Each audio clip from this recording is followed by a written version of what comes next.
앞으로도 한국 주식은 매력도 없고 미래도 없고 그렇다고 이제 플랫폼을 잘하는 것도 아니고 그냥 플랫폼은 영어권의 뭐 문화를 잡고 있어야지 플랫폼입니다. 매뉴얼화를 하면 감정에 휘둘리지 않고 기계적으로 팔 수가 있어요. 근데 사람들은 그럴 때가 올 거라고 생각을 안 해요.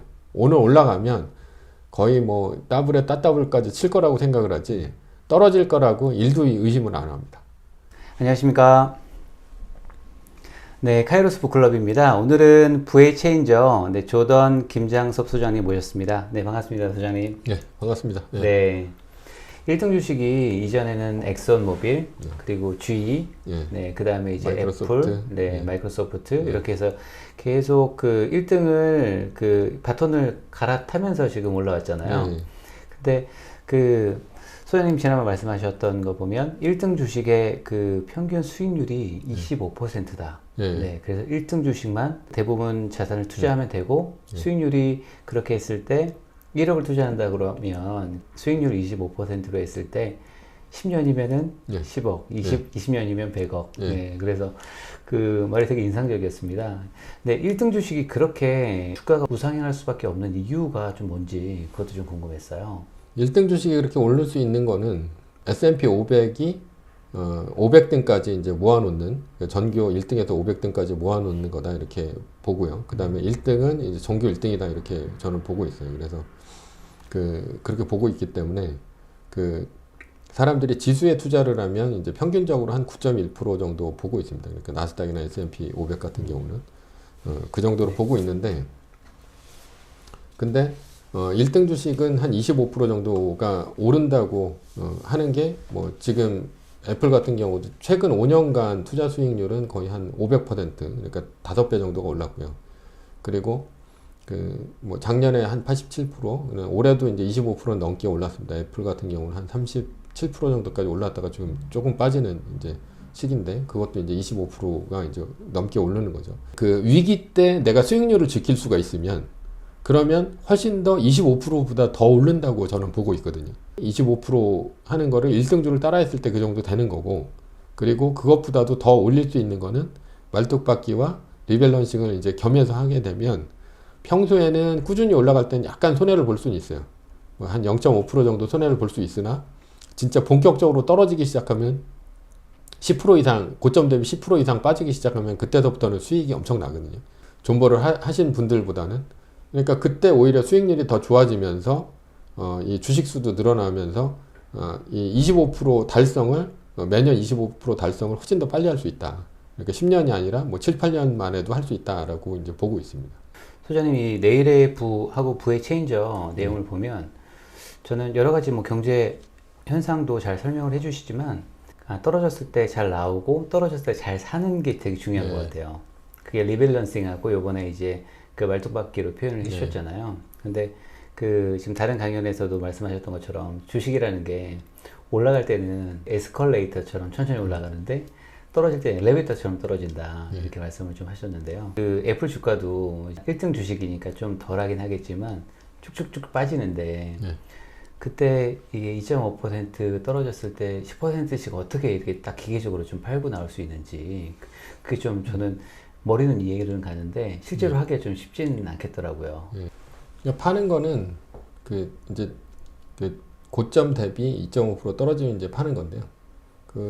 이제 여기 이제 PPT 파일을 하나 이제 띄워놨는데 전고점이 뭐 예를 들어서 152.52달러다 이렇게 되면 미리 이렇게 계산을 쭉 해놓는 거죠.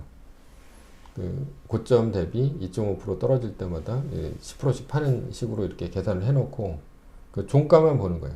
그러니까 뭐 하루 종일 뭐 주식 장이 열릴 때 계속 보고 있는 게 아니라 종가가 148.76까지 떨어졌다. 그러면 장이 끝나기 전에 이제 팔든지 아니면 장이 끝난 다음에 다음날 장 초반에 팔든지 뭐 이런 식으로 하시면 됩니다. 팔기만 하면 되니까. 그래서 파는 건 그렇게 어렵지 않고요. 그래서 자기 비율을 그렇게 10% 이렇게 정해놓고 파는 거죠. 내가 이제 만약에 애플 1000주가 있다 그러면 이 148.76까지 떨어지면 100주를 파는 거죠. 그 다음에 144.94 그러니까 여기까지 떨어지면 다시 100주를 또 파는 거예요. 그래서 주식수로 계산하는 게 제일 편하긴 해요. 7.5% 떨어졌다. 141.13까지 떨어졌다. 그러면 또 30%. 그러니까 300주를 또 파는 거고. 근데 여기서 이제 다시 사는 거는 그냥 올라갔을 때 사는 게 아니라 이게 두 구간 올라갔을 때 삽니다. 그래서 두 구간은 7.5%까지 빠졌는데 얘가 막 올라서 만약에 148.76까지 올랐다 그러면 이제 두 구간이 되잖아요. 2.5%두 구간이면 5%가 되니까 148.76을 넘어서 뭐 149달러 정도의 종가가 형성이 됐다. 그러면은 그때는 이제 다 사는 겁니다. 30% 뺐던 주식을 갖고 다 들어가는 거죠. 그러니까 내가 주식은 70% 있었던 거죠. 여기서 주식은 70% 있고 현금화를 30%를 했던 건데 이 30% 했던 것을 어떻게 하냐? 다시 148.76에 다시 사게 되는 겁니다. 그러면은 주식이 다시 100%가 되는 거죠. 그래서 그 두 구간 올랐을 때 사고 이제 한 구간 떨어졌을 때마다 이제 팔면 된다 이렇게 볼 수 있습니다. 2.5% 떨어졌을 때 10%씩 빠지고, 팔고, 예. 네, 그게 이제 애플 주식이 당일 5% 이상 종가 상으로 네, 신호가 오면 그때는 다 들어간다. 예. 그런 말씀이시죠? 예. 네. 지금까지 팔았던 게 이제 다 들어가는 거죠. 네. 근데 이게 이제 그 지금 애플 주식은 그런데 이게 큰 상위 개념에 또 말뚝박기 개념이 있잖아요. 예. 그 나스닥 지수가 일간 마이너스 3%가 예. 또 떴다라고 네. 하면 이 지금 말뚝박기가 더 먼저 우선이 되는 거죠. 그렇죠. 예. 네. 그때는 우선이 되는데 네. 그 그- 부분도 한번 예. 같이 설명 부탁드릴게요. 말뚝박기는 이제 두 개로 나눠져요. 그러니까 첫 번째는 25% 말뚝박기하고 두 번째는 이렇게 50% 말뚝박기하고 이렇게 있는데 네. 여기 보시면 하나는 금리 인상 이전이고요. 하나는 금리 인상 이후가 있습니다. 이렇게 이후가 있는데 금리 인상 이전은 뭐냐면 그러니까 그 요즘같이 연준이 양적 완화 제로 금리를 하고 있을 때는 이제 금리 인상 이전이라고 보시면 돼요. 그러니까 뭐 양적 완화를 끝내고 이제 테이퍼링을 하는 것도 금리 인상 이전입니다. 그래서 금리를 본격적으로 이제 제로 금리에서 뭐 0.25% 이렇게 올리기 시작하면 그때는 금리 인상 이후가 되는 거고요. 이후가 되는 거고 그 전에는 금리 인상 이전이 되는 건데 요즘 같은 시기에는 이제 금리 인상 이전이 되는 거죠. 그래서 이 두 가지를 왜 나눴냐면 그 연준이 뭐 지금 같은 경우는 주식을 어느 정도 좀 받쳐준다 이렇게 보고 있거든요. 그 뒤로 받쳐줬을 때는 실제로 그 2011년도에 이제 미국의 신용등급 위기가 왔었는데 그때도 마이너스 3%가 그 한 달에 한 4번 정도가 떴었어요. 그러면 이제 굉장히 많이 떨어졌을 거라고 보이는데 실제로 보면 그 나스닥 지수가 빠진 건 한 18% 정도밖에 안 빠졌었거든요. 그러니까 25% 이상 안 빠진다는 얘기죠. 예, 지금까지 이제 통계로 봤을 때는 만약에 전고점 대비 한 10% 정도까지 빠졌는데 마이너스 3%가 떴다. 그러면 지금 리밸런싱이 말뚝박기로 변하는 거예요. 말뚝박기로 변해서 여기 보면 40%잖아요. 리밸런싱은 원래 40%를 파는 거죠. 예, 팔아서 현금화를 하고 있는 건데 마이너스 3%가 떴는데 지금 한 전고점 대비 10% 정도가 빠졌고 애플은 147.31달러가 됐다라고 한다면 이때는 40%가 들어가는 겁니다. 그러니까 말뚝박기는 주식이라고 보시면 되고요. 말뚝은 주식이라고 보시면 되고 40%가 들어간다라고 보시면 됩니다. 그리고 현금화는 60%를 하게 되는 거죠. 여기 있을 때는. 그리고 만약에 이게 올랐을 때는 안 사는 거예요. 말뚝박기는 올랐을 때는 안 사고 떨어졌을 때만 사는 겁니다. 떨어졌을 때. 뭐 그러다가 12.5% 이렇게 떨어지면 10%를 또 사는 거죠. 그리고 15%까지 빠지면 또 10%를 또 사서 60%를 만드는 거고 이건 주식을 60%를 만든다는 얘기예요. 그러니까 사람들은 이제 공포에 질려서 팔고 있는데 떨어질 때만 계속 사는 거죠. 만약에 125.87까지 떨어졌다 그러면 70%까지 또 사는 거고 그리고 뭐 지금 122.06까지 떨어지면 이제 80%를 사는 거고 계속 이렇게 주식을 사는 거예요. 주식을 사다가 25%까지 빠지면 그때 이제 100% 다 들어가게 되는 거고 그럼 다시 오르면 어떡하냐 만약에 뭐 두 구간이고 세 구간이고 오르면 어떡하냐 라고 했을 때는 안 사는 겁니다. 이때 마이너스 3%는 그래서 마이너스 3% 룰은 만약에 한 달에 나스닥 일간지수가 한 달에 뭐 그 4번 이하로 떴다 그러니까 뭐 한 달에 4번 이하로 떴다 그러면 공황이라고 이제 치는 건 아니거든요. 공황이라고 치는 게 아니기 때문에 그거는 한 달 플러스 1일을 기다립니다. 한 달 플러스 1일. 그러니까 마이너스 3%가 뜨고 그 다음에 한 달 플러스 1일을 기다린 다음에 그때도 마이너스 3%가 중간에 안 떴다 라고 하면 그 안 뜬 날 바로 다음 날 이렇게 100% 들어가는 겁니다. 그때는 그러니까 기간으로 보고 들어가는 거죠. 이제 거의 공황이 끝났다라고 보고. 그리고 만약에 공황이 왔다, 그거는 한 달에 마이너스 3%가 4번 뜨는 건데, 4번 뜨게 되면 그때는 이제 2달 플러스 1일을 기다리는 거예요. 그러는 와중에 뭐 계속 주식이 떨어지고 있다, 마이너스 3%가 뜨면서, 그러면은 이렇게 계속 그 말뚝박기로 들어가는 거죠. 공포가 굉장히 심함에도 불구하고 만약에 20%까지 빠졌다 그러면 80% 들어가는 거고, 그래서 25%까지 빠졌을 때는 이제 100% 들어간다라는 거고요. 그거는 금리 인상 이전에는 25%까지 절대 빠지지 않는다는 걸 보고 들어가는 거죠. 근데 만약에 25% 이상 더 빠지면 어떡하냐? 그때는 그냥 버티든가, 아니면 여기서 이제 다시 2.5% 빠질 때마다 10%씩 또 팔 수도 있어요. 예, 그거는 이제 본인이 알아서 하시는데, 뭐 이렇게 10%씩 팔면서 또 주식 수를 줄였다가 그때 뭐 한 2.5% 다시 5% 오르게 되면 리밸런싱 룰에 의해서 그때는 뭐 다시 몰빵을 치면서 들어갈 수도 있는 거죠.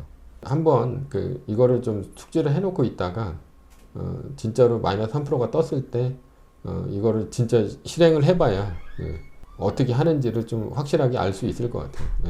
지금 그래프를 봤을 땐 어떻게 좀 적용해야 되는 건지, 실제 우상향으로 지금 굉장히 많이 올라가고 있잖아요. 네. 네.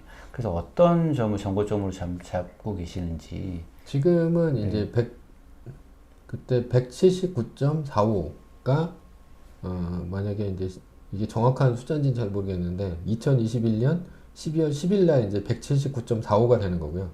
179.45에서 2.5% 뺀 게 한 175 정도가 될 거예요, 아마.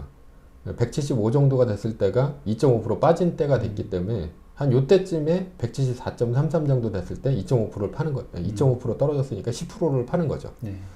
팔고 다시 올라가도 안 삽니다. 이렇게 179.30까지 올라간다 하더라도 안 사는 거예요. 왜냐하면 두 구간이 올라가야 사는 거니까.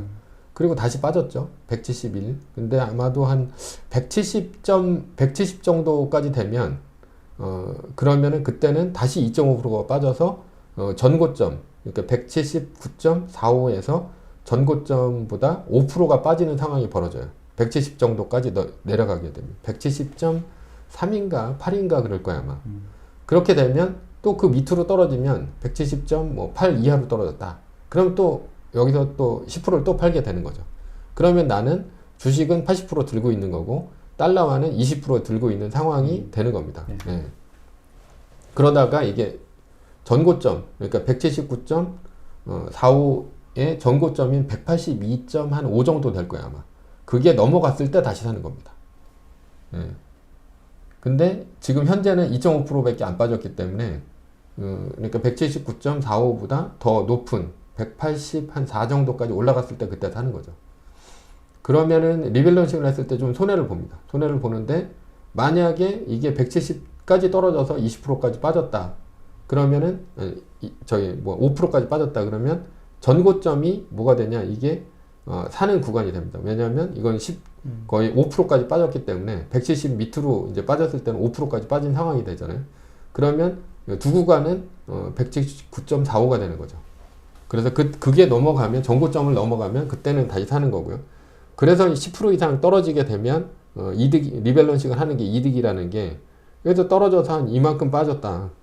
뭐 160까지 빠졌다라고 한다면, 이렇게 많이 빠졌을 때는 뭐 이렇게 빠지는 거는 일반적인 주식은 흔하거든요. 지금 애플 같은 경우도 보면 여기서부터 이제 2021년 9월 7일 날 여기서부터 이렇게 많이 빠졌었는데, 이렇게 빠진 것도 요거는 좀 덜 빠진 거고, 보면 요게 이제 1월 달에 많이 빠졌었는데, 1월 달에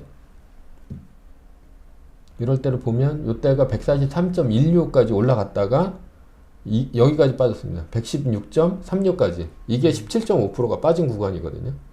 그렇게 되면 이게 두 구간 올라갔을 때 사는 건데, 두 구간 올라간 적이 없어요.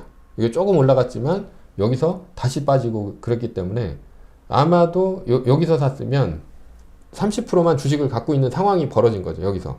그럼 요때 내가 과감하게 70% 현금화 시킨 걸 갖고 요때 샀으면 그땐 주식수가 확 늘어나는 거예요. 그러니까 떨어질 때 굉장히 힘든 상황이 있는 사람들은 여기서 141.16에서 갖고 있던 사람이 존버를 하는 사람은 17.5% 빠진 상황이 되기 때문에 굉장히 힘든데, 나는 오히려 17.5% 빠진 상황에서 100% 들어갈 수가 있는 거죠. 그러면은 주식수가 훨씬 늘어납니다. 예, 이렇게 됐을 때는 아마도 한 존버한 사람보다도 한 10% 이상 이제 이득이 되는 그런 상황이 펼쳐져요. 그러면은 그때는 이제 기다리면 되는 거죠. 다시 올라갔으니까.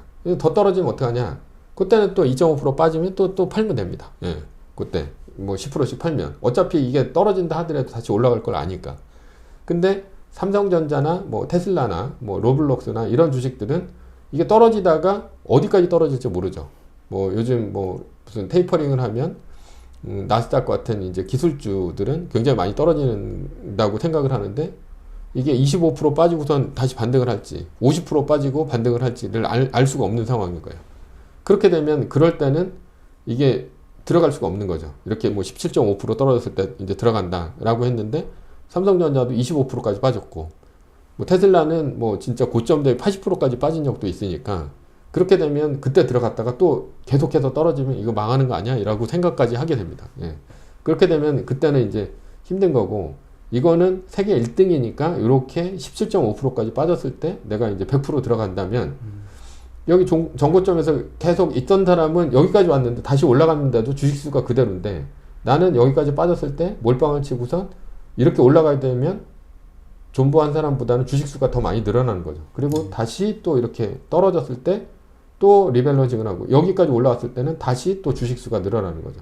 이 사람은 여기까지 왔을 때 그냥 본전입니다. 여기까지 왔을 때 141까지 왔을 때. 그러니까 2021년 뭐 7월 2일까지 왔을 때 거의 본전인데, 여기서 이렇게 두 구간을 거쳤을 때 리밸런싱을 했다면 여기서는 이 사람보다 뭐 많게는 한 15% 이상 주식수가 더 늘어날 수도 있죠. 그러면 이렇게 더 많이 올라갔을 때, 더 많이 이렇게 올라갔을 때, 이렇게 뭐 거의 보면은 이제 지금 보면 179.45까지 올라갔으니까, 이렇게 더 많이 올라갔을 때는 주식수가 더 늘어나게 되니까 1년에 25%가 아니라 그것보다도 훨씬 더 많이 늘어나는 상황이 되는 거죠. 이 가격 갖고만 리밸런싱을 하게 되면 이렇게 많이 빠졌을 때, 지금 뭐 179.45까지 올라갔지만 이게 전고점 돌파하기가 굉장히 힘든 거거든요. 그러니까 세계 1등이니까 전고점 돌파를 계속해서 하면서 가는 거지, 무슨 우리나라 진짜 자동차주나 아니면 조선주나 아니면 무슨 그 바이오주 같은 경우는 90%가 빠져가지고 지금 뭐 신라젠이나 아니면 HLB나 이런 애들은 그렇게 굉장히 많이 빠진 상황이 오는데, 걔네들은 지금 전고점만 돌파하면 본전까지만 가면 그냥 팔겠다는 사람들이 아마도 수두룩 빽빽일 겁니다. 근데 그런 주식일수록 오히려 더 리밸런싱은 더 해야 돼요. 그런 주식일수록. 그런데 그렇게 되면은 주식수는 늘어나지만 솔직히 이 재테크는 망한 거죠. 왜냐하면 90%가 빠져 있는 상황이 되니까. 그러니까 리밸런싱, 그러니까 최대한 안전한 무조건 우상향하는 주식을 메인으로 갖고 가되, 그런 주식들은 진짜 한 1, 2% 정도만 그 재미로 하는 게 낫지 않나. 그리고 이게 복리로서 간다는 게 굉장히 이제 큰 겁니다. 예, 복리로서 이렇게 1년에 25%씩 간다는 게 굉장히 큰 거고요. 그리고 그런 잡주를 하나 잘 선택을 해가지고 내가 뭐 돈을 벌었다 한다 하더라도 그거는 거의 이제 돈 버는 상황이 아니에요. 그러니까 개미들 같은 경우는 보면은 그 포트폴리오를 한 20개 정도 이렇게 나눠서 하는데, 예를 들어 내가 한 1억 정도가 있다고 쳐봐요. 근데 1억 정도가 있는데, 이게 피터 린치가 뭐라고 얘기했었냐면, 5개 주식을 사면 한 개는 많이 오르고 한 개는 많이 떨어지고 세 개는 똔똔이다. 그래가지고 많이 그 떨어진 주식을 팔고, 그 떨어진 주식을 판 다음에 그 돈을 갖고 많이 오른 주식에다가 이제 몰빵을 치는 게 그 사람들의 이제 꽃밥 만들기라는 이제 투자 기법인데, 근데 사람들은 반대로 하죠. 그러니까 오른 주식은 5% 오르면 팔고, 떨어진 주식은 그 존버를 하다가 5% 오른 그 수익금을 갖고 떨어진 주식에다 넣는 거죠. 그거를 이제 잡초 만들기라고 합니다. 그러니까 올라간 꽃을 꺾고 잡초에다가 이제 물을 준다라고 하는데, 사람들은 거의 그렇게 되다 보니까 고스톱으로 치면 3점 먹고 피박 광박에 뭐 독박까지 쓰는, 따따블 맞고 그 다음에 완전히 수익률 망가지는 그런 게임을 하고 있는 거예요. 사람들은 반대로 하는 게. 그러니까 공포에 질려가지고 떨어졌을 때는 팔지도 못하고 계속 들고 가는 거고, 그리고 이거 올라간 거는 언제 떨어질지 모르니까 3점만 먹고 이제 파는 그런 경우가 생기는 거죠. 피터 린치가 5개를 사면 1개가 오른다고 그랬는데, 피터 린치니까 5개를 샀는데 그 사람이 얼마나 잘 골랐겠어요. 5개를 사니까 1개를 오르는 건데, 일반 개미들은 20개 사면 1개 오릅니다. 진짜로. 20개 사면 1개를 오르면 어떤 일이 벌어지냐. 20개 사서 1개가 예를 들어서 이제 거의 한 100% 정도가 올랐다. 그렇게 되는 상황이 벌어졌다라고 친다면, 자, 1억이잖아요. 1억. 1억이면 20개 중에 1개면 500만 원입니다. 500만 원. 5%죠. 근데 그게 만약에 올랐다. 올라서 더블을 쳤다. 그러면 이제 1000만 원이 되는 거죠. 그럼 전체에서 몇 퍼센트냐? 올라간 게 5%밖에 안 됩니다. 왜냐면 500이 1000이 됐으니까. 그러니까 전체 1억에서는 500밖에 안 오른 거예요. 그런 상황에서 어떻게 되냐? 그거 더블 기다리지도 못해요. 500이 1000이 될 때까지 기다리지도 못하고 5% 올라가면 그때 이제 털어버리죠. 거의 대부분의 사람들은. 근데 만약에 그걸 기다려서 내가 5%를 먹었다 하더라도 5%밖에 안 되잖아요. 만약에 1등 주식의 수익률이 25%다 라고 했을 때는 그렇게 더블을 치는 주식을 5개를 갖고 가야 됩니다. 그렇게 5개를 픽해야 되고, 그리고 나머지 주식들, 그러니까 15개의 주식은 똔똔을 치고 있어야 돼요. 근데 피터 린치도 그 중에 1개는 많이 떨어진다고 했는데, 개미들은 5개가 오를 정도면 5개는 무조건 떨어집니다. 그러면 그게 똔똔이 아니라 그게 어떻게 보면 전체 수익률이 그렇게 잘 했음에도 불구하고 그냥 똔똔이 되는 거죠. 아니면 그거보다 10개 주식이 떨어지면 마이너스가 되는 거죠. 그러니까 얼마나 많이 몰빵을 쳐서 그게 올라가느냐가 제일 중요한 게임인데, 사람들은 그렇게 잘 선택을 했음에도 불구하고 나머지 주식들이 떨어지게 되면, 그러면은 결국은 이제 주식 농사 헛진 거라고 볼 수가 있죠. 1년 동안. 그거를 이제 쉽게 알 수 있는 거는, 작년에 내가 해외 주식을 했으면 양도소득세를 냈을 거예요. 그럼 애플 주식과 내가 실제로 이렇게 사고 팔고 한 주식들을 전부 양도소득세를 냈느냐, 이걸 보고선 수익률이 애플보다 앞섰다. 작년에 87%가 올랐으니까 87%보다 앞섰다라고 하면 본인의 방식을 고수해도 됩니다.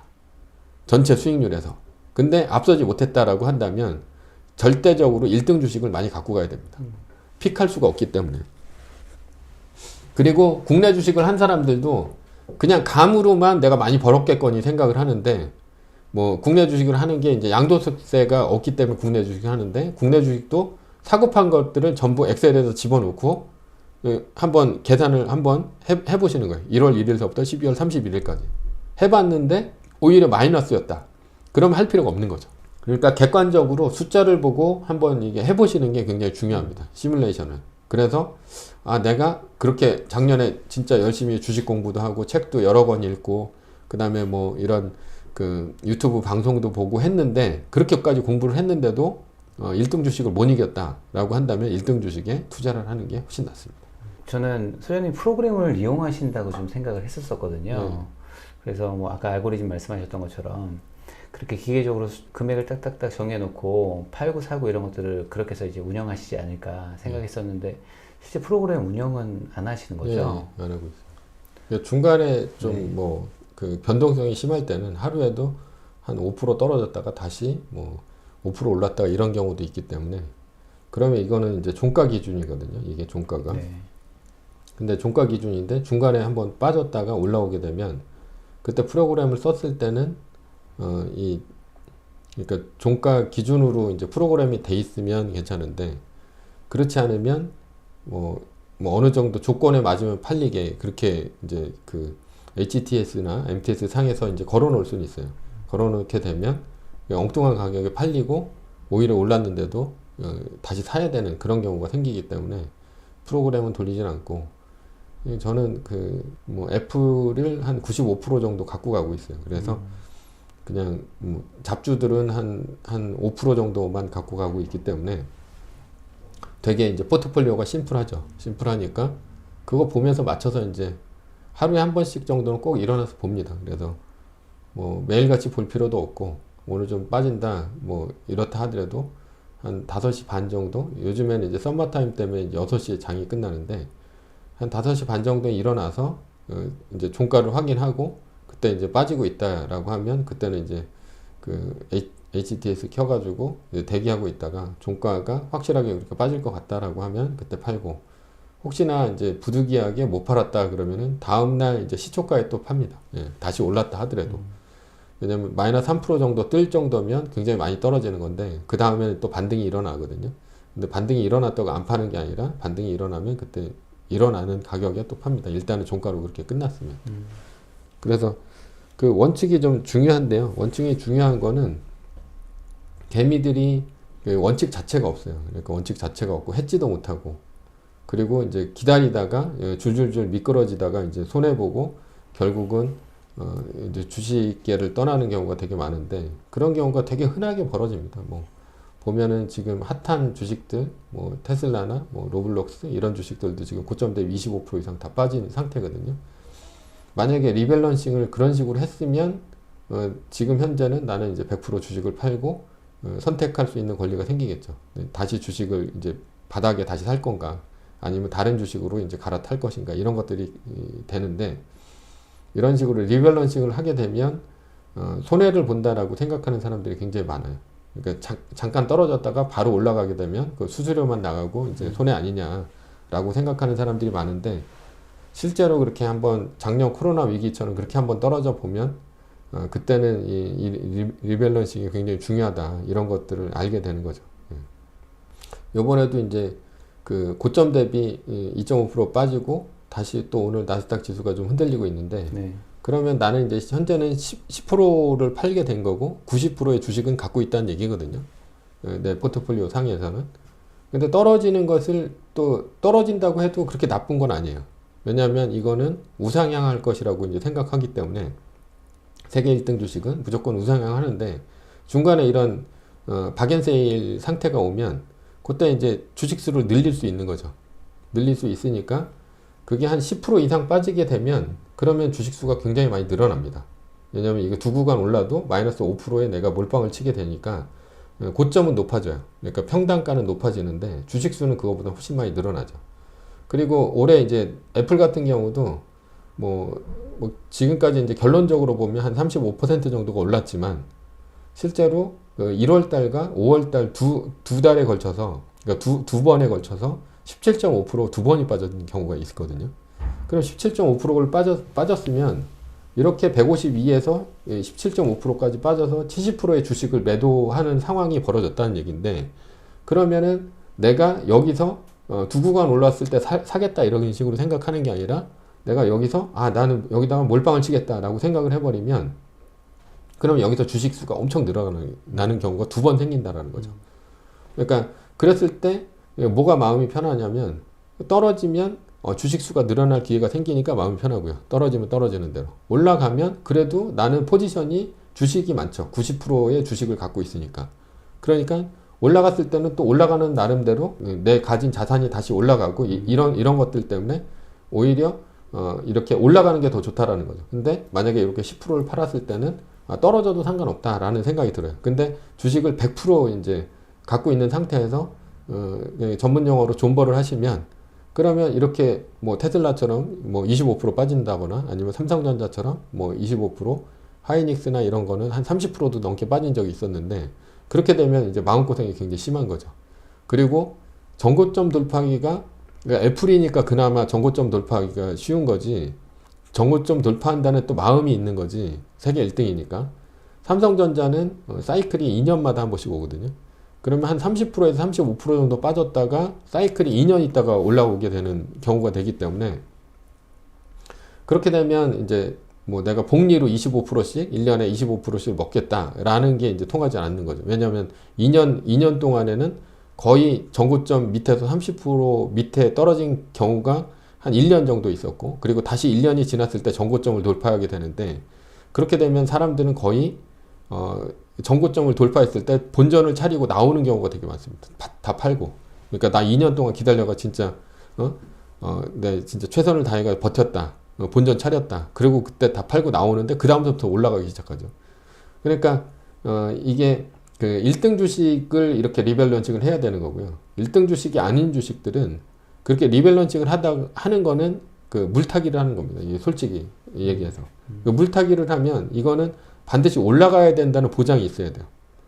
근데 세계 1등은 떨어지다가도 너무 많이 떨어지면 2등하고 1등하고 이제 체인지가 되니까 그때는 이제 2등으로 올라온 애로 이제 갈아타면 되는 건데 그냥 개별 주식 같은 경우는 올라온다는 보장 자체가 없어요. 그래서 뭐 현대차라든가 아니면 뭐 우리나라 뭐 조선주라든가 이런 주식들은 계속 떨어지고 있거든요. 고점 대비. 조선주도 보면 뭐 거의 고점 대비 한 50% 이상 빠진 주식들도 굉장히 많은데 그런 거 물타기 하다가는 이제 망하는 거죠. 그러니까 망한다는 게 이 재테크도 망하는 거지만 내 투자 인생 자체가 망하는 겁니다. 한 10년, 20년 내리 떨어지고 있다 보니까. 그러니까 이렇게 리밸런싱이나 말뚝박기를 한다는 거는 자체가 우상향 한다라는 이런 확신이 있어야지 할 수 있는 거예요. 뭐 테슬라 같은 경우도 결국은 우상향하고 올라오긴 했지만 솔직히 계속해서 올라간다는 보장 자체는 없는 겁니다. 그 주식 자체가. 그리고 뭐 리비안이나 뭐 아니면은 뭐 로블록스나 이런 미래를 보고 이제 투자를 하는데 단기적으로 한 30% 정도 빠졌는데 그게 다시 올라온다는 보장이 없으면 그때 말뚝박기 같은 건 못하죠. 다시 들어가는 걸 못한다는 거죠. 소장님 저 같은 경우에는 아쉽게도 국내 주식이 지금 말씀하신 그 상황이거든요. 지금 시퍼럽니다. 네, 마음도 시퍼럽고요. 네. 근데 지금 만약에 뭐 현금이 지금 만약 1억 정도 있는 사람이다라고 하면 미국 주식 특히 이제 1등 주식 애플을 언제 들어가느냐가 이게 시점이 되게 애매한 것 같아요. 저도 그 미국 주식 애플을 사고 싶은데 이게 전 전고점 대비 한 10% 빠지면 들어가야지라고 해서 막연하게 좀 그렇게 잡고 있거든요. 그 언제 들어가야 되는지 도대체 지금 아직 들어가지 않거나 아니면 적게 1등 주식을 갖고 있는 그런 사람이라고 하면 언제 들어가야 되느냐 그 부분도 좀 말씀해 주시겠어요? 저는 이제 두 가지로 나눠서 이제 얘기를 하는데요. 첫 번째는 내가 이제 큰 돈을 갖고 있다라고 한다면 당장 무조건 50% 들어갑니다. 그리고 50% 들어간 상황에서 고점 대비 내가 산 가격 대비 10%가 빠지면 그때 50% 들어갑니다. 그러면 마음이 편해요. 왜냐하면 올라가면 50% 들어갔으니까 올라간 것에서 수익이 나고 있는 상태고 그리고 떨어지면 다시 내가 살 기회가 오니까 또 해피한 상황이 벌어지는 거죠. 그래서 그렇게 투자를 하시는 게 낫고 그리고 만약에 이제 내가 월급쟁이다 라고 해서 매월 뭐 한 100만 원씩 내가 이제 뭐 애플 주식을 사겠다라고 하면 절대 들어가는 게 아니고 계속 달러로만 바꿔 놓습니다. 달러로만 바꿔 놓고 얼마가 됐던 간에 일단 고점 대비 10%가 빠지면 그때 몰빵을 치는 거예요. 그리고 그 다음에 또 사는 게 아니라 그 다음에도 달러로만 계속 바꿔 놓고 있다가 고점 대비 10% 빠지면 그때 이제 들어가는 거고 고점은 전고점이니까 계속해서 올라갈 수는 있어요. 뭐 180달러였다가 200달러였다가 250달러였다가 이렇게 올라갈 수는 있지만 그렇게 했을 때만이 오래 버틸 수가 있습니다. 그냥 내가 돈이 생긴다고 해가지고 바로 100% 몰빵 쳤다가 한 10% 빠지게 되면 오히려 마음도 굉장히 괴롭고 떨어질 때 굉장히 멘탈 잡기가 힘들어요. 사람들이. 그러니까 저는 이제 그런 식으로 두 가지로 나눠서 그렇게 얘기를 합니다. 그래서 큰 돈이 있을 때는 50% 무조건 들어가고 그 다음에 50%는 내가 산 가격보다 10%가 빠지거나 아니면 전고점 대비 10%가 빠지거나 그러면 그때 들어가는 거고 매월 적립식으로 들어간다. 그러면 절대 사지 마시고 그냥 무조건 전고점 대비 10% 빠지면 그때 이제 들어간다 라고 보시면 됩니다. 근데 달러도 이제 환율 때문에 계속 가격이 변동하잖아요. 그 달러의 기준도 좀 혹시 있으실까요? 달러는 미국이 지금 앞으로 테이퍼링하고 이제 금리를 올릴 거기 때문에 달러 강세가 지속적으로 나타나지는 않겠지만 앞으로 좀 강세가 되지 않을까. 그러니까 지금 달러가 높은 게 아니냐 이렇게 보고는 있는데 저는 앞으로 1200원도 넘어갈 수 있다고 보기 때문에 지금은 이제 돈 생기는 대로 달러를 바꿔놓는 게 낫지 않을까. 저는 그렇게 보입니다.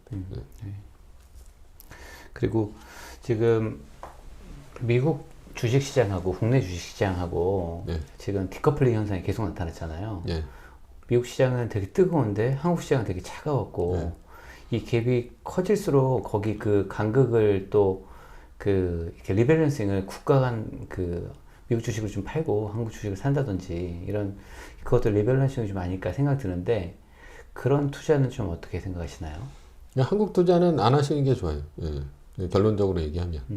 그러니까 한국투자는 10년에 한 번씩 올라가는 장입니다. 그러니까 그리고 박스피가 10년을 가요. 그러니까 뭐 2008년도, 2009년도, 2008년도에 이제 2000선까지 올라갔고, 그 전에 뭐 2000년도 정도에 또 이제 1000에서 2000까지 올라갔고, 1000까지 올라갔고, 그리고 뭐 2021년이 돼서 2000에서 3000까지 올라온 건데, 그렇게 되는 게 이제 계단식으로 상승한다고 보시면 되고요. 그리고 계속 박스로 가다가 그러다가 뭐 우리나라의 진짜 펀더멘탈이 좋아지면 10년에 한 번씩 올라가는 거고, 그것도 지속적으로 올라가는 것도 우리나라가 잘하는 겁니다. 그러니까 뭐 유럽 같은 경우도 보면 뭐 스페인, 이탈리아 이런 곳 같은 경우는 2018년, 19년 정도 기준으로 본다면 2000년도보다 더 떨어져 있어요. 주가가. 프랑스 이런 데도 마찬가지고. 그러니까 영국이나 아주 일부 나라들만 우상향하고 있지. 그것도 우상향하는 것도 뭐 독일이나 이런 데도 그 뭐 한 25%? 그러니까 뭐 한 10년 전보다 25% 정도 올라간 상황. 뭐 이 정도 상황인 거지.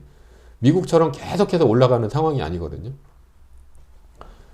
그리고 한국이 계속해서 이렇게 박스로 해가지고 올라간다, 박스피로 가다가 뭐 이렇게 1000포인트씩 뛴다라는 것도 그냥 가정일 뿐이에요. 올라간다고 볼 수가 없습니다. 우리나라의 기업들이 그나마 경쟁력이 있으니까 올라간 건데, 앞으로 이제 기후변화라든가 아니면 혁신기업이라든가 이런 게 없으면 또 떨어질 수도 있습니다. 뭐 삼성전자가 노키아처럼 망했다라고 하면 핀란드처럼 엄청나게 꺾일 수 있어요.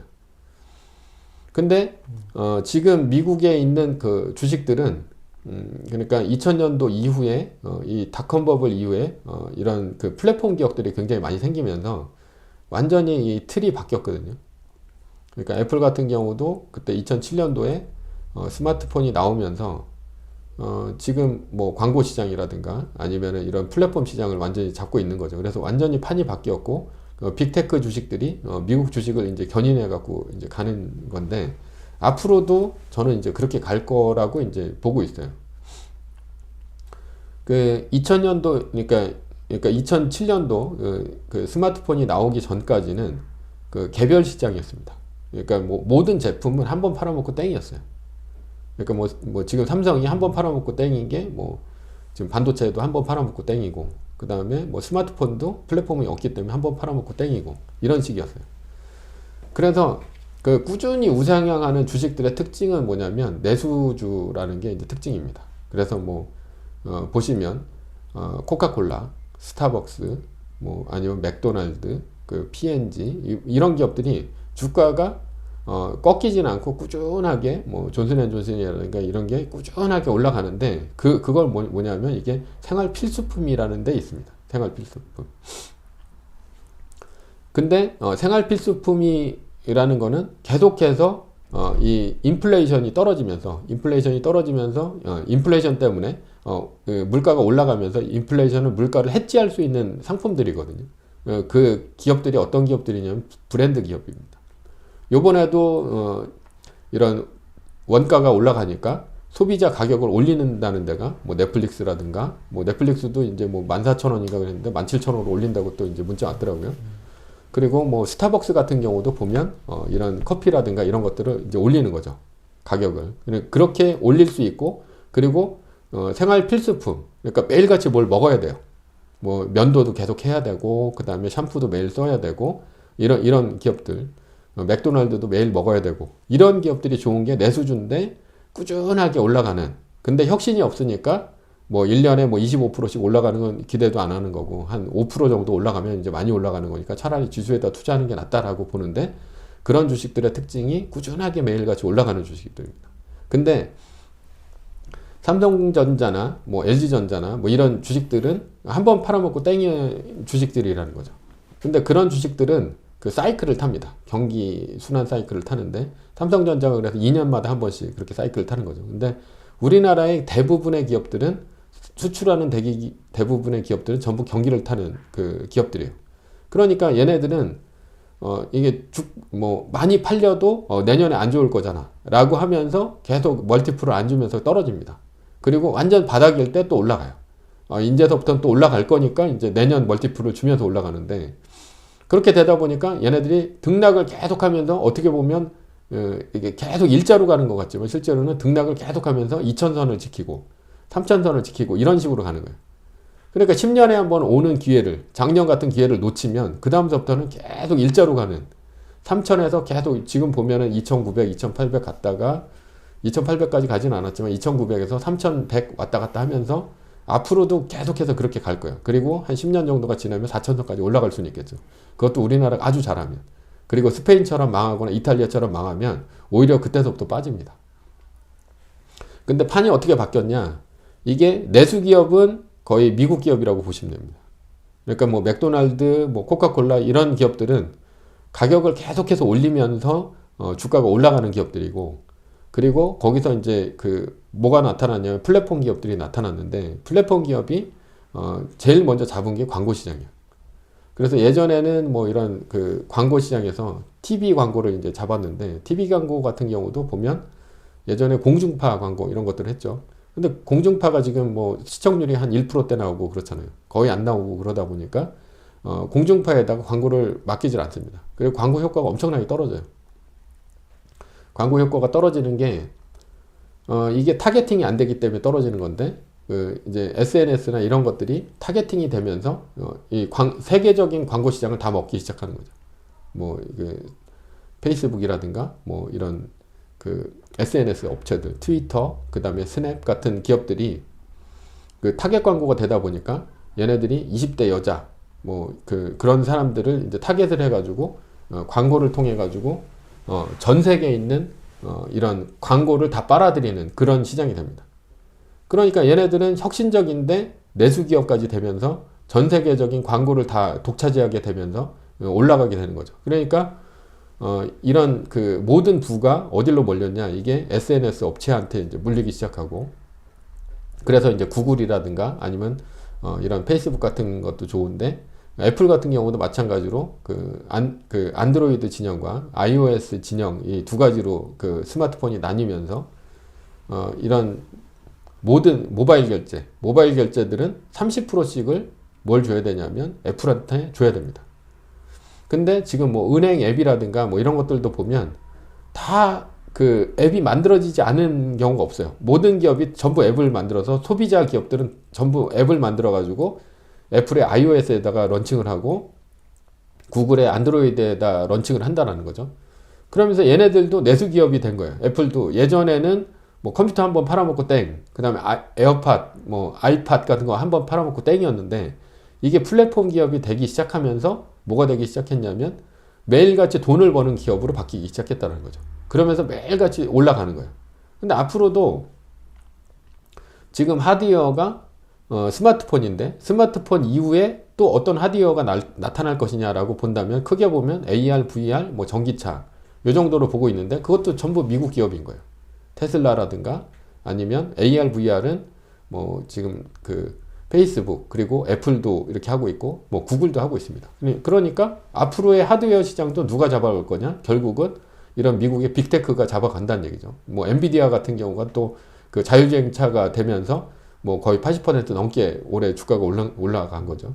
그러니까 앞으로도 한국 주식은 매력도 없고 미래도 없고, 그렇다고 이제 플랫폼을 잘하는 것도 아니고, 그냥 플랫폼은 영어권의 문화를 잡고 있어야지 플랫폼입니다.